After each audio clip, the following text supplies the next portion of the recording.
2020 Democrats are banking that progressive ideas, once thought to be out of the mainstream, will be key to winning back the White House. Imagine, the establishment went crazy, media went nuts, still is. Imagine the United States joining the rest of the industrialized world and guaranteeing health care to all people as a right, not a privilege.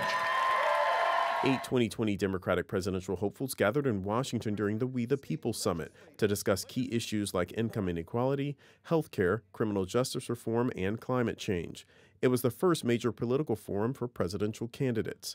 Newsy spoke to 2020 presidential hopeful Julian Castro, who predicted overwhelming success for Democrats next year, which could enable the party to pursue the ambitious agenda outlined by the candidates. I believe that on January 20th, 2021 at 12:01 p.m., that we're going to have a Democratic president, a Democratic Senate, and a Democratic House. It's going to give us an opportunity to do progressive things. The lesson of 2009, 2010 is that we need to make sure that we go for it. Right? We did that on health care. We should do that on other issues as well, and that includes the minimum wage. Other major topics like court packing, Medicare for all, election reform, minimum wage, and abolishing the Electoral College were debated during the event. Among most candidates, there was a general consensus on these key issues, making it difficult for some to get behind a single person.